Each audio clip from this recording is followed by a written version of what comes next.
So my talk today, as you can see the title there, it's going to be MLOps as a control system. And the subheading there is just a simple starting point.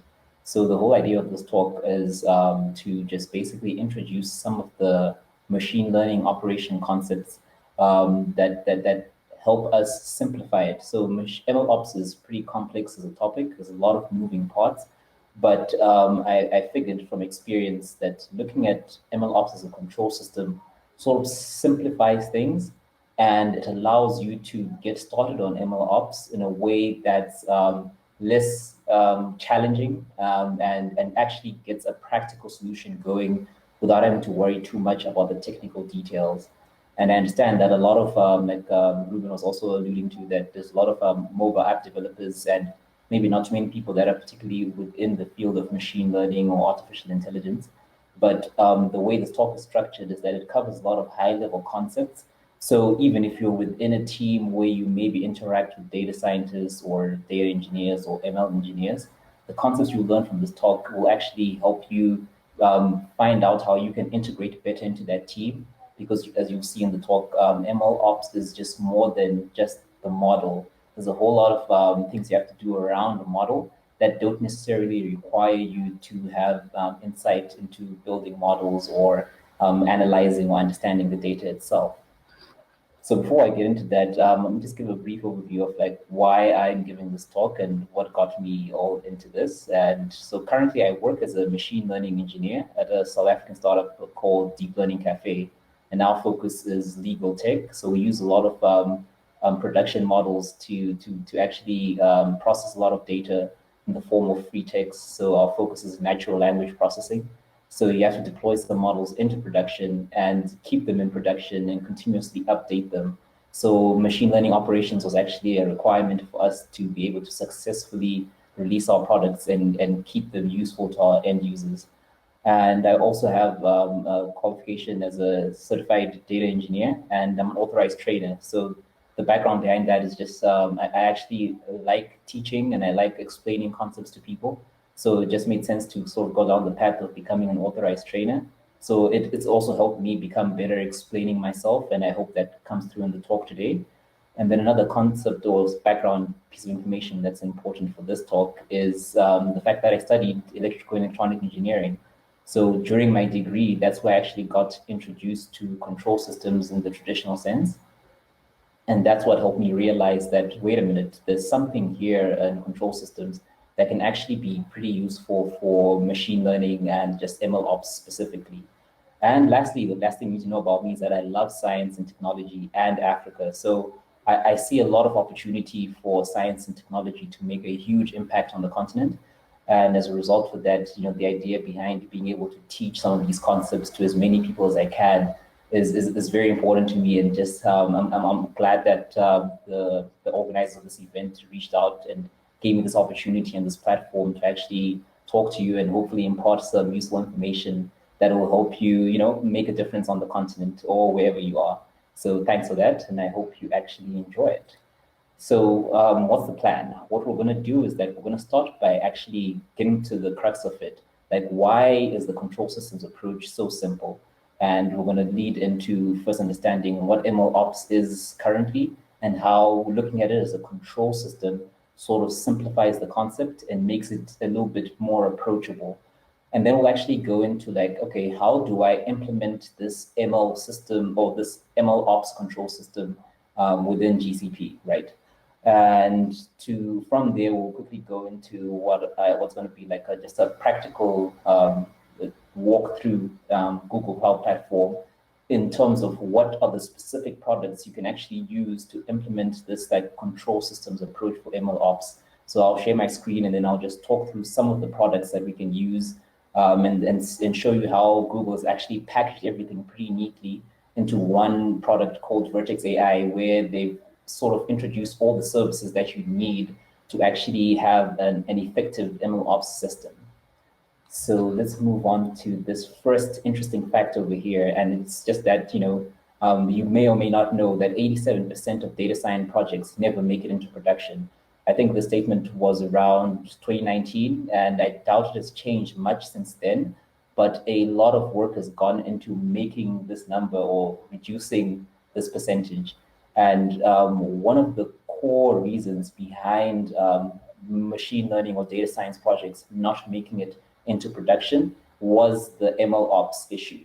Because it's one thing to actually build a model, train it on your machine, and then it's a completely different thing to then deploy that model and it be useful to the end user continuously.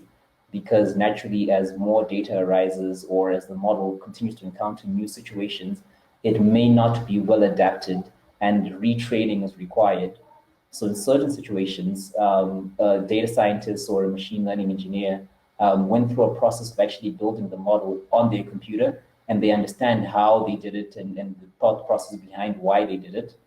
And then like a year later, they're asked to make an update to that model, but now they've sort of lost all the context behind all the steps they took or the decisions they made or why they made them.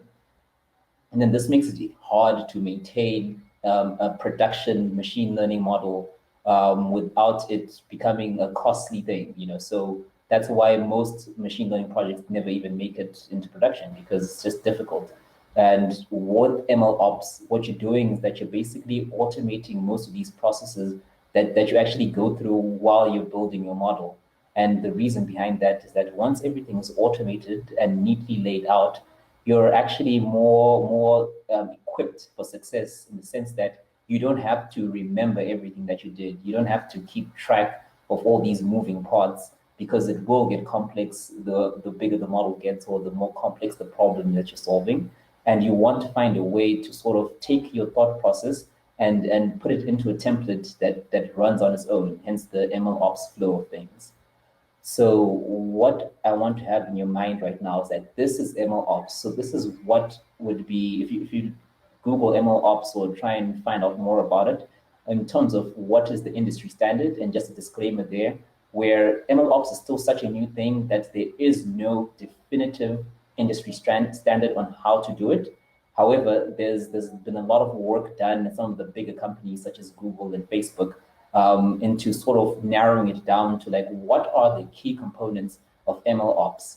And out of all of them, what they can definitely agree on is that as much as the models, or maybe whether that's a deep learning model or a machine learning model, they get all the shine, they're actually such a small component of a production machine learning system. So that's that yellow block you see in the middle there, written ML code, which would be your actual model.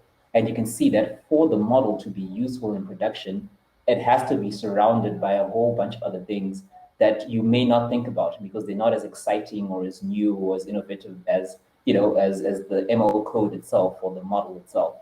And what one analogy I like to use is that you can imagine, like in Formula One, for example, how a driver will get most of the shine and glory, but without the car and the pit crew, there is no driver, right? There is no way a driver could be able to have that kind of success without an efficient pit crew and an efficient car. So that's the way you need to look at it. And just to point out some of the things that you can see in this particular version of MLOps, they are different services put together in flows and pipelines that basically transfer information between, you know, whether it's starting by actually collecting your data, how do you collect that data, where do you store that data, how do you move that data onto your model, do you need to do some cleaning to that data before you bring it to your model, what kind of statistical distribution do you have on your data, and how do you reproduce or make sure you maintain the same statistical distribution, and, you know, a whole bunch of other considerations all the way up until you actually have your model deployed and having to think about, okay, what kind of infrastructure am I deploying my model on? How am I going to actually expose this model to my end users? And then what happens in terms of analyzing the data that comes back from the model being used? How do I take that information, feed it back into my system to improve my model? Because like I said, just because you've deployed your model or just because you've trained it on the data set that you had doesn't mean that that's it. The job is not done, because as more data comes in or as the model encounters new use cases, you want to be able to leverage that information to actually improve on your model. This way, it stays at the cutting edge of its capabilities, and you know, your end users are happy in that sense. So that's just, so what the whole idea now is that even when I was getting started in MLOps and I took a look at this, it was very confusing. There's a lot of moving parts, and you're trying to figure out, okay, how do I make this into something that's a little bit more simpler, keeping in mind that this is where you want to get to, okay? And these things are achieved by having teams of people, not necessarily as an individual, and years of experience behind it. So how, as an entry level, maybe a smaller team or just as an individual, how can I get almost the same type of capabilities that would be given by this complex MLOps model, but in a much simpler and easier to implement way? Hence, the control system came into play. So just in case you don't know what a control system is, particularly the feedback control system, let me just have a quick overview of how it works. So feedback control systems are something that we use on a day-to-day basis. Like, you'll be surprised how many feedback control systems you encounter on an average day. And particularly one example would be air conditioning, for example, right? So an air conditioning unit monitors your temperature. As you adjust your temperature, right, it knows whether to turn on and keep, maybe get the temperature up or bring the temperature down according to your setting. And it's all based around this idea of a control system where you have your reference signal that comes into your model, or that comes into your system, right? It's an error is calculated, which is just basically the difference between what setting you've put on it and what the actual measurement of the room temperature is. And then you have a controller that sort of decides, okay, based on this error, it seems that the room is a little bit colder than we'd want it to be. It will send out a signal to the system to be like, hey, up the temperature. So turn on, start blowing out hot air. And then what happens is that the system output in this case is hot air, which feeds back into the sensor that knows, like, okay, I'm monitoring the temperature right now. We haven't gotten to the temperature that we need. It sends that signal back. And then that's a continuous loop. So let's say the room is at is at 30 degrees and you want to get it down to 25 degrees Celsius. Your reference would be like 25 degrees Celsius. The sensor will be picking up, okay, it's at 30, now it's at 29, it's at 28, and so on, until it gets to 25. And then the controller knows to switch off the air conditioning system because we've reached that temperature. And then it turns on as the temperature, fluctuates up and down with some tolerance, of course. But you get the idea that we started at some state, and then using the information that's actually outputted by our system and analyzing it and then bringing it back into the system, we actually have a way of controlling how our air conditioning works, right? So with this idea in mind, you can sort of see how this could play out in the machine learning ops sense. So the controller in the machine learning operation sense would be like our model, right? So our model is taking in some sort of input, whether that input is coming in from a user or anywhere else, and it's deciding, okay, based on this input, this is the output. And that output is then useful to some other system further down the line. And the way that system responds once it receives that output is actually a system output that we can measure. So we can tell, like, okay, based on the input that we put into this model, and then the way the system reacted based on the model output, what have we learned? Did the model actually produce the outcome that we want, or are we still off? And then that analysis allows us to then feed back into the system, and maybe we realize we need to adjust our model. Maybe we need to think about the way we're bringing our data into the model, or whatever other consideration we can make into actually improving the way the model responded to that particular situation.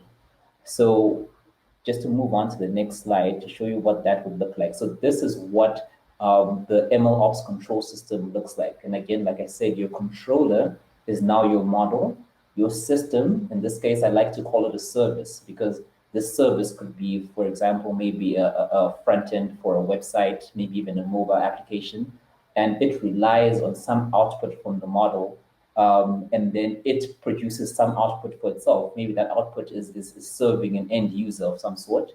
And then we can actually analyze the output of our service and feed that information back into our model, which is either maybe that actual output from the service generates data that can feed back into the model for retraining, or it sort of gives an output that we can determine, was that a successful response or was that an unsuccessful response?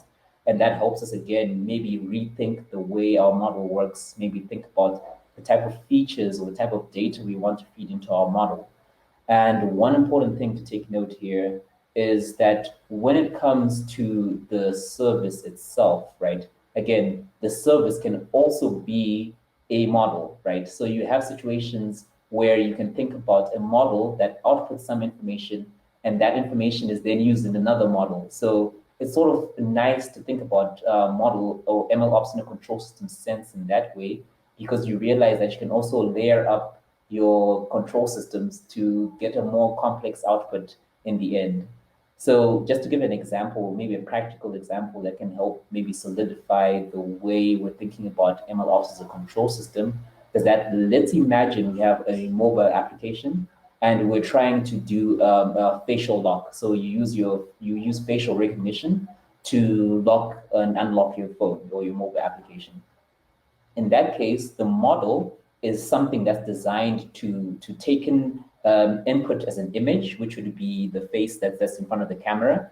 And then it decides whether this face is authenticated or authorized to open up the application, yes or no, right? And then the service, in this case, is the application itself, where it gets that yes or no answer from the model in terms of the model output.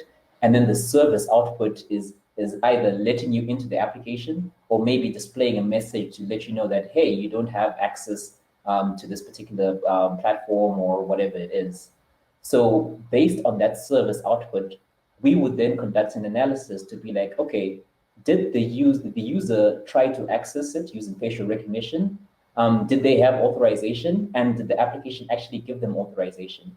So if we realize that, wait a minute, our service denied someone who was supposed to have access, that's information we feed back to our model now, where we're like, okay, maybe our model needs to be retrained. Maybe we realize that, oh, whenever there's poor lighting, our model doesn't perform very well. So we need to show it more examples of faces in poor lighting. Maybe when someone's wearing shades, it can't identify them. Maybe we need to train it a bit more with examples of people that are wearing shades so that it understands that the same person can be wearing shades or not, or have no shades, but you still need to give them access. In the event that the model gets it right as well, that's also a good thing, because maybe it was a very new kind of situation, new lighting, different angle, and the model still managed to successfully pick up that, yes, this person has the correct authorization to access the platform. Then in that case, that analysis also needs to be fed back, because that's a good example. We're trying to tell the model that what you did there was great, keep doing more of that. And then that also helps improve the model, because it can then use that, what it's learned from that one case, to generalize across other cases of people trying to do the exact same thing. So again, this is how you see the flow of a machine learning operation as a control system. And what we've done, basically, if I can just go back to, let me just try and go back here to this. So you can see this is what we had. And again, right, this is the goal. This is where we want to get to, but we're acknowledging that we don't have the skills or the knowledge or maybe the team to actually achieve this. So let's break it down into something that's a little bit easier to understand, which is just this, right? And now we have a starting point, a way to actually get into MLOps in a way that's deployable to production. And then we start adding in more complex checks and data verifications and more complex analysis to our flow as we go on, as we learn more things, as we add more members to our team, and as we get better at it. So this is the starting point, and this is what makes it easier for us to take a model that sits on our computer and put it into production so someone can actually use it, again, through a mobile application, a web app, or feeding into another model. It is possible to do that. So if I have to give a brief overview of just again, what each one of these pieces do. So again, we have the model, the service, and the analysis. So the things you need to keep in your mind when you're looking at that MLOps as a control system is that the model uses our input data to give us some desired output. So just boil it down to that. Even if you're thinking about an application or a new idea, right? And you're thinking maybe AI or deep learning or machine learning model is going to be a good fit, ask yourself, what is this model going to get in? And then what is it going to output? And how am I going to use this output further down the line, right? That's going to help you design this MLOps control system. And then you need to think about the service uses the desired output to solve an end user's problem. So in the example of the authentication, right, we know that maybe we're trying to remove the inconvenience of having to remember a password. So that's the problem solving for the end user. And we realize that, okay, machine learning or a deep learning model is something we can use in this case. And we just wanted to output a yes or no answer for us in this particular situation. And then we will use that yes or no answer within our application to give a user access or no access, right? And then the last thing we need to think about is the analysis. So the analysis helps us evaluate how well we solve the problem and adjust, right? So that's that part I was saying, like you see how the service outputted the information or responded to the input it got from the model. You use your analysis to actually adjust. So do we need more data? Do we need to rethink the way we're actually inputting information into the deployed model? Maybe we need to rethink the way the service is actually using the model output and all these other considerations. And when it comes to analysis, there's no fixed way of analyzing things. But what you need to think about at each one of these steps actually is how do I reproduce this? And good checks is like, if I had to explain this to someone else, am I able to simply explain it to them in a way that they'll get it? If I had to work on this project a year later, have I put in checks in place that will allow me to just pick up where I left off without having to spend too much time reading through my code, trying to understand what I did or why I did it? And that's just basically the part where all those components you saw in the more complex ML ops starts to come into play now, because you realize like, okay, there's a step that I keep repeating manually. Is there a way I can automate this? Maybe some part of your analysis, you realize, okay, I keep analyzing the same type of data, but I'm running a script manually every single time to do it. Is there a way I can automate this? Maybe when it comes to the model retraining, maybe you have a nice setup where as new data comes in, you're adding it to your training data, but then you need to initialize the training manually. Then you ask yourself, okay, is there a way I can automate that training process so that it happens on its own without me intervening? And then slowly but surely, you will look back and you realize like, wow, you've gone from a basic MLOps as a control system, and you now have a production, or can I say, industry standard type of control system that could easily compare to something you'd find at Google or Facebook or any of the other major companies that are involved in these kinds of systems. So next on that I want to go into is to actually get into a practical walkthrough of what the services look like on Google Cloud that we use to achieve these things. So I'm going to keep this slide open and maybe transition between this slide and GCP to actually show you like, okay, this is where I'm talking about. This is the service you'd use to do this part. This is the service you'd use to do this part. So moving over to GCP. So I'm currently logged into one of the projects that I have, and you can see that I'm in Vertex AI. So Vertex AI, you'll find it right here in the navigation menu. If you scroll down, I have it pinned at the top here, but if you scroll all the way down to, I think, big data and analytics, I'm not sure what the subheading is, but you will find Vertex AI, which is now Google's consolidated machine learning or deep learning artificial intelligence platform. And basically, this is where you find all the components you actually need to not only build our example of MLOps as a control system, but also right up to the more complex, fully fledged MLOps that you find at any of the major companies. And just to walk you through, right, what we have here is that each one of these services play a part, but for the sake of implementing as a control systems, we only need to focus on a few of these services. In particular, I'm just going to walk through the kind of thought process that I go through whenever I am implementing a brand new model and I'm trying to set up an MLOps pipeline for that particular model. And usually where I start is in notebooks. So whenever I'm kicking off a new project and I just want to, get things going, I use the notebook service, which is just basically a Jupyter notebook instance in the cloud. Why is this useful? I think taking from Ruben's talk, you know what he was alluding to, where sometimes we have unreliable internet connections, maybe even electricity problems. And it's just a wise idea to just have this in the cloud if you can, because now you know your work is safe and secure in the cloud. If anything happens to your laptop or you have connectivity issues, maybe you're trying to transfer large amounts of data, everything just runs a lot more smoothly when you're doing it in the cloud. And it feels fairly native. There's a slight lag when you're typing things out, but it's more or less, feeling like as if you're running this notebook on your local machine. And then this is where you'd want to maybe import your data, do some transformations to it, experiment, even go all the way to building your actual model within the Jupyter notebook.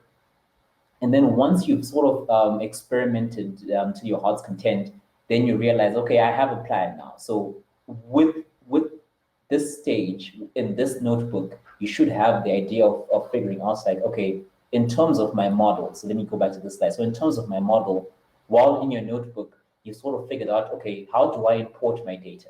So you've already made the decision of where am I going to be storing this data? Is it going to be coming from cloud storage? Is it coming from Firestore? Is it coming from BigQuery?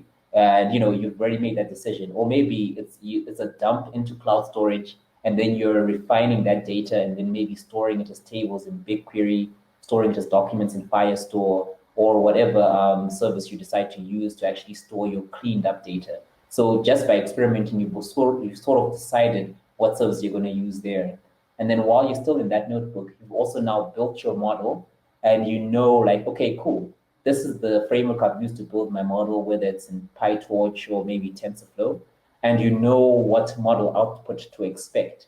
So just by experimenting, you've sort of figured that much out, this whole part of the pipeline, where you know the kind of inputs you're going to be putting into your model and the kind of outputs you expect and where your data is living and how to actually access it.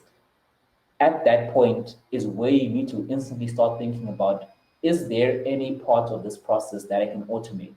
What happens when I get new data? Because maybe in the beginning you have a nice batch of data, maybe like 2,000-3,000 data points, and then you start to realize, okay, I'm going to be getting like 10 or 20 new data points every single day. What am I going to do with that data, right? Where do I store it? How do I clean it? Is there a way to automate this cleaning process? Is there a way to, how do I get that data from the source back into my training data? And all these decisions you need to start making. So at that point, that's where I usually go and look at pipelines. So with pipelines, it helps you set up a number or automate a number of these tasks. So with pipelines, you can actually set up the analysis step. So that's around here, getting your service output and then analyzing the data and then feeding it back. Because in some cases, your service is actually outputting the information that you need to add to your training data. So you could use a pipeline in that case to actually get data from your service, channel it back into your wherever you're storing your data, whether that's BigQuery or Firestore or in cloud storage bucket. And then you're continuously adding to your training data without you manually doing anything. So it's just a matter of just thinking about how is this data going to be moving through the system and how can I get it back to be useful for training later on. And then pipelines are also useful. Maybe it's not necessarily a streaming data stream. It's a batch. Maybe once every 2 weeks, someone just drops, maybe you're doing image processing, for example, and once every so often, someone wants to drop like 2,000 images into your service and they want you to train on it and make predictions on it. How are you going to set up an endpoint that maybe takes that data, runs it through pipelines that clean it up, normalize it, do all the steps you've done during your experimentation without you having to do anything manually? So again, think about everything that you did manually inside your notebook and then try your best to figure out how can I turn any one of these steps into a pipeline? Because the beauty of it is that after you've spent your time actually turning any one of these steps into a pipeline, you never have to think about it again because you've sort of automated it, right? And if you get confused or maybe you want to just adapt it, maybe change it a little bit more, then you have your pipeline as your source of truth. You can quickly click open to the code for your pipeline, maybe make a few changes here and there, and you have a new updated pipeline. So that's again in the situation where maybe a year later you realize, oh man, maybe in my cleaning step, I should normalize my data in this way instead of that way, or I should maybe include this information that I wasn't including before. Then within your pipeline, you can quickly make that change and then instantly get it deployed again without disrupting any of your other, just go back here, any of your other blocks within the control system. So that's just something to keep your mind on. The next thing that I want you to think about is that once you've actually developed or trained your model, maybe before I go into the training model, let me actually talk about training pipelines. So in this particular case, sometimes your training is going to be happening on a data set that's so huge, maybe massive, that it can't actually fit on your laptop, or the many other complications in terms of compute power, or maybe you need a graphics card, you can't train it on CPU. You would use this training service right here. And what this does is that it basically containerizes your training job. So they have a bunch of custom containers that work well with TensorFlow, PyTorch, XGBoost, and a bunch of other frameworks. But you can also define a custom job in the form of a container. And then all you have to do is sort of like specify the location of your data set and where you want the trained model to be saved after the training process has happened. So again, this is pretty cool in the sense of maybe every day at midnight, you want to retrain your model on the new information that's arrived. This is where you'd set up that training job. You can actually schedule it so that it runs at a certain time on the new data. You can even add some logic inside that container that knows that, okay, if there's no new data, there's no need to retrain the model, just carry on. But if there is new data, then maybe I want to retrain it. So this is the service you'd use to actually automate the training process. Again, it can be getting data from pipelines, and you can instantly, once it's done training, save your model. And then that model, that new model that's been saved, can be instantaneously deployed into production. This way, your end users are getting the best possible model they can. So that's where we go into this models. So here inside models is the part where I'll say you're in production now. So you've trained your model, and this is more like the production loop of a user inputting data, the model outputs something, and then some service is using that output. So how this works is that once you have your saved model, it usually takes a model from Google Cloud Storage, and then it instantly deploys that model in a way that you can access it using the Cloud SDK. So that's within your programming language, whether you're using Java or Python or whatever other programming language you use.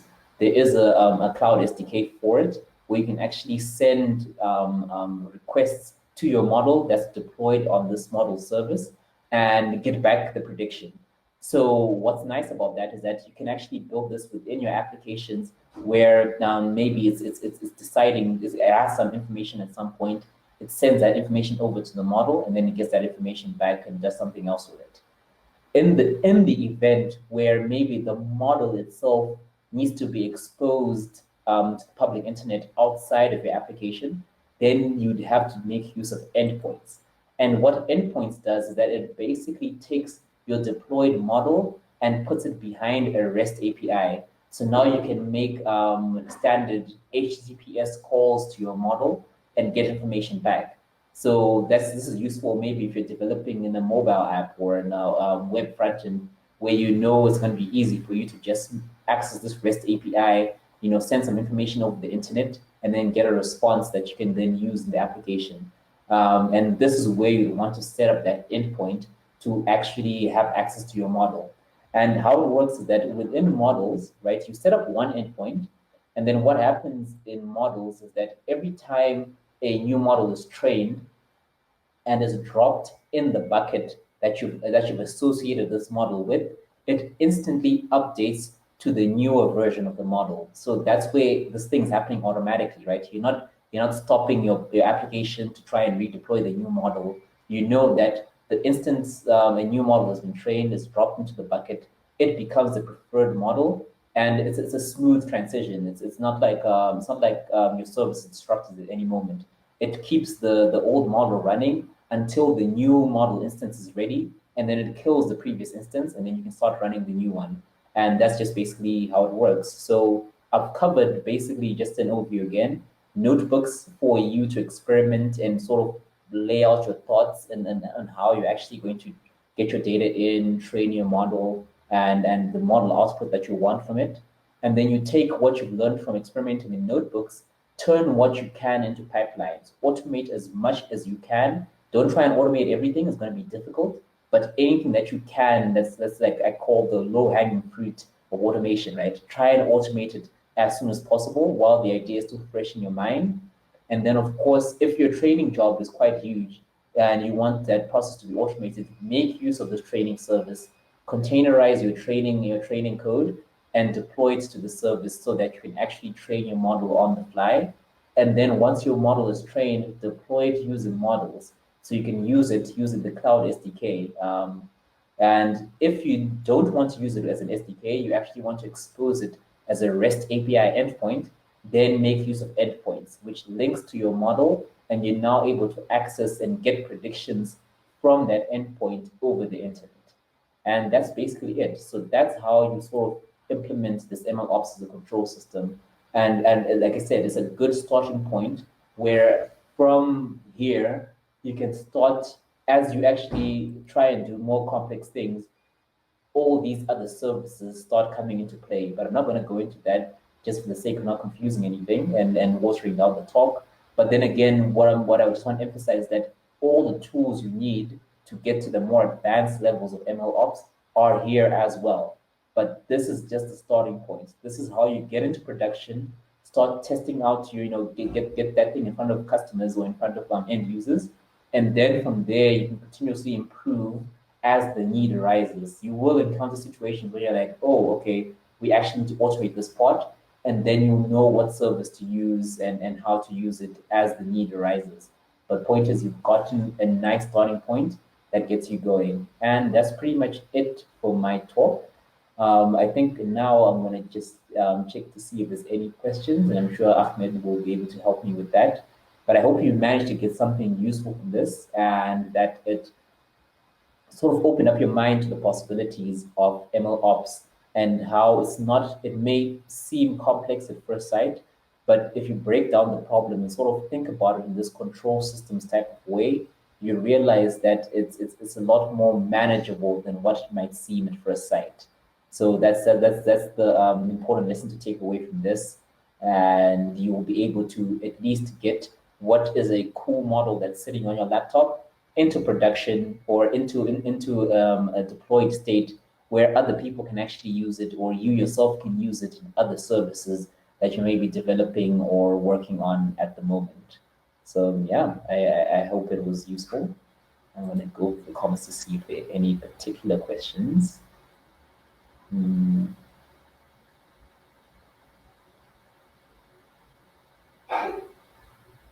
Okay, cool. I don't see any questions. Let me see in the Q&A. There may be a few. Because I see one from Sylvia, and she's saying, I'm a complete beginner in the field of ML, but I just completed my first 30 days of ML Kaggle challenge. Would you recommend that I grow my skills with Kaggle notebooks for a little longer, or should I get used to running my own ML pipeline on GCP? Right. So usually I'd recommend that when it comes to ML ops, get into it. Like there's no better way to learn than to actually just build your model and try and deploy it, because the first time is always a little bit difficult, but once you get it right, it opens up the door for you to be able to quickly do the same again and again, and then you sort of get addicted to actually getting your model from just running in your laptop and a notebook to seeing it being deployed for you to be able to access it using a REST API endpoint. I mean, it's one of the best feelings ever. And the only way to get that is to actually just, get out there and do it. Cool. By the way, we're trying frantically to get Ahmed back on stage here. Somehow the platform down. So I'm stepping in here for him. Right. While hopefully he can join us soon again. That is why there are a few more questions. So if you scroll down, can you see the one from Ruben? Ruben says, thanks for the awesome talk, Tawanda. Connecting the topics of today. When doing machine learning, do any cost hacks or best practices come to mind? All right, great. So when you're doing machine learning, the best cost hack I can give you is that whenever you're trying to import your data, training your models in the cloud, look at the free tiers. So, naturally, you don't always have to start with all the data that you have. So let's say you just want to experiment and you want to find out if what you're doing is practically possible. Perhaps train your model offline, deploy it, right? Once you've had it trained online. And in terms of actually moving your data around, getting into GCP, try and keep all that below the free tier mark. So if you're using cloud storage, try and keep your data or the size of your data below the free tier. And if obviously if you're processing anything, let's say maybe you can use some hacks like instead of actually using the training service on AI Vertex, you could deploy your training container on like what can I say? I think it's Cloud Run. I think I've tried doing it on Cloud Run before, and funny enough, it actually managed to keep the cost down pretty low. But that's just the general idea. Try and stay within the free tier while you're experimenting, and then only once you're confident enough that okay, this idea is going to work, then bring all your data into GCP, set up all your pipelines in AI Vertex, and then you're good to go for production. That sounds very, very good. There is one more question, and I actually wrote it, so I'll ask it directly. Yes. And it's not so much a technical question, it's more about core skills. So you mentioned in the introduction that, sorry, there is a funny audio coming in. Might that be Ahmed, or is that on your end? All right, now let me start again. So you mentioned in the introduction that you're a certified trainer, and quite a few people here in this audience like tech, but also like to talk about tech. And advice you have for us how we can all individually improve our speaker skills and become a good presenter, such as yourself. You did an awesome job today. It was fantastic. The best advice I would have, and that helped me get better at just giving talks, is just to sort of trust that you actually have something good to share. Like it's no secret that sometimes you don't always have all the answers, and that's perfectly fine. But based on your experience, it's actually something to take note of, that what you've gone through may help someone else. So you may not be able to teach them a whole thing or an entire concept, but maybe something you've experienced can actually help them along. And that sort of just keeps you calm and helps you have that surety that, like, maybe within my talk, 80% of it might be something you've heard before, but I'm just going to keep the flow going for that 20% that you may have never heard before. And then, that's just the thing that keeps you calm, keeps you coordinated and knowing where you're going with it. And then another trick that I usually use is to sort of break it down. Like you may or may not know of Simon Sinek, and he has this way where he breaks down ideas into a why, a how, and a what. And whenever I'm giving a talk, that's what constantly keeping in the back of my mind. So whenever I start thinking about a talk that I want to give, I always start with why am I actually giving this talk, right? And then that easily leads into how to actually implement whatever it is that's motivating that why. And then finally, what is it? In this case, it was the platform on Google Cloud, which is AI Vertex, to be like, okay, this is the thing that is the climax or the ultimate goal of why we're doing this, and yeah, so that's just some advice. That is awesome advice. I think I'm going to use that next time I'll give a presentation here.